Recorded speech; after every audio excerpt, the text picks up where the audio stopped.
السلام علیکم، welcome to my channel Uzair Ahmed Khan knowledge is the key of success. Last time ہم نے ٹاپک پڑھا تھا لا آف ڈیمانڈ، اور آج کا ہمارا ٹاپک ہے لا آف سپلائی یعنی قانون رسد۔ لا آف ڈیمانڈ اس کا تعلق کس سے ہوتا ہے؟ کسٹمر سے ہوتا ہے، اور لا آف سپلائی اس کا تعلق کس سے ہوتا ہے؟ بیچنے والے یعنی فروخت کار سپلائر سے ہوتا ہے۔ تو اب یہاں پہ اس کی ڈیفینیشن لکھی ہوئی ہے۔ اس کوشچن کا بھی تعلق زیادہ تر بی سیکشن سے ہوتا ہے، جس میں آپ کے پاس ڈیفینیشن اور اس کی گراف اور ڈائیگرام، اس کی ایکسپلینیشن آتی ہے۔ اس قانون کے مطابق دیگر امور بدستور رہتے ہوئے اگر کسی شے کی قیمت میں اضافہ ہو جائے تو اس کی رسد میں بھی کیا ہوگا؟ اضافہ ہو جاتا ہے، اور اگر کسی شے کی قیمت میں کمی ہو جائے تو اس کی رسد میں بھی کیا ہوگا؟ کمی ہو جاتی ہے۔ ٹھیک، قانون طلب کی طرح قانون رسد بھی کچھ عوامل ایسے ہوتے ہیں جن پر اثر انداز نہیں ہوتا، لیکن اس کے علاوہ دیگر عوامل ایسے ہوتے ہیں زیادہ تر جن میں یہ کیا ہوتا ہے؟ اپلائی ہو جاتا ہے۔ پھر اس کے بعد یہ سادہ الفاظ میں سمجھانے کی کوشش کی جا رہی ہے، جب کسی شے کی قیمت بڑھتی ہے تو تاجر کیا کرتے ہیں؟ تاجر زیادہ چیزیں بیچنا چاہتے ہیں۔ ٹھیک، ظاہر ہے وہ بیچیں گے، کیوں؟ کیونکہ ان کی رسد بڑھے گی، اور جب رسد بڑھے گی تو ظاہر سی بات ہے ان کو کیا ہوگا؟ منافع زیادہ ہوگا۔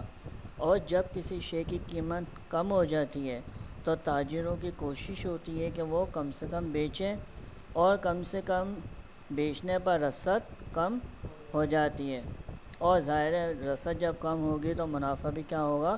کم ہو جاتا ہے۔ تو لہٰذا اکثر و بیشتر ہم یہ دیکھتے ہیں کہ جب اشیاء کی قیمت کم ہو جاتی ہے تو وہ شے جو ہے اس کی رسد کم ہو جاتی ہے۔ ٹھیک ہے، تو زیادہ تر تاجر کیا کرتے ہیں؟ اس کو اسٹاک کر کے رکھ دیتے ہیں، تاکہ قیمت بڑھنے پر جب اس چیز کی شارٹیج ہو جائے تو پھر قیمت کم ہوگی تو اس کی کیا ہوگی؟ فروخت زیادہ سے زیادہ ہو جائے گی۔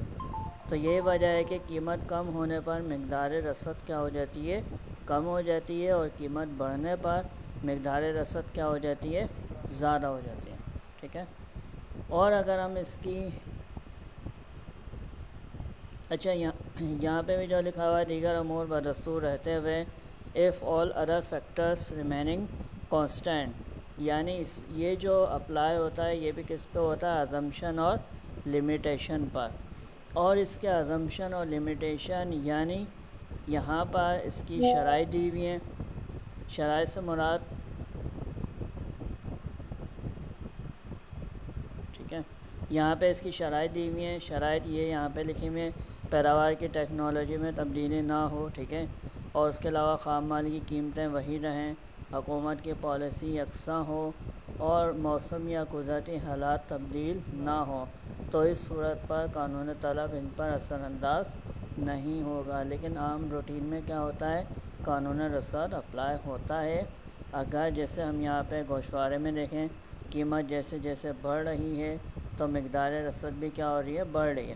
اوپر سے نیچے کی جانب دیکھیں تو قیمت میں اضافہ ہو رہا ہے تو رسد میں بھی اضافہ ہو رہا ہے۔ نیچے سے اوپر کی جانب دیکھیں تو قیمت میں کمی ہو رہی ہے تو مقدار رسد میں بھی کیا ہو رہا ہے؟ کمی ہو رہی ہے۔ یہاں پہ جیسے اس کی ایکسپلینیشن بھی واضح کی گئی ہے۔ ٹھیک ہے، یہاں پہ اس کی ڈیفینیشن یعنی تعریف آ گئی، یا اس کے سارے الفاظ آ گئے، پھر اس کی گراف کے ذریعے وضاحت آ گئی، اور اگر ہم یہاں پہ دیکھیں اس کی ڈائیگرام میں یہاں پہ وضاحت بذریعہ ڈائیگرام آ گئی۔ ڈائیگرام میں دو ایکسس، ایکس ایکسس پر سپلائی، وائی پر پرائز ان روپیز شو کی گئی ہے۔ قیمت ہے ہمارے پاس یعنی 12 تو سپلائی ہے 200۔ قیمت ہمارے پاس بڑھ گئی 14 ہو گئی تو سپلائی بھی کیا ہو گئی؟ بڑھ گئی۔ جیسے جیسے نیچے سے اوپر کی جانب پرائس بڑھ رہی ہے تو سپلائی بھی کیا ہو رہی ہے؟ او سے ایکس کی جانب بڑھ رہی ہے۔ اور اگر ہم یہاں دیکھیں قیمت ہائیسٹ پوائنٹ پر ہے 20، تو یہاں پہ سپلائی بھی کیا ہو گئی؟ 1000 ہو گئی۔ یہاں پہ قیمت کم ہو گئی تو سپلائی بھی کیا ہو گئی؟ کم ہو گئی۔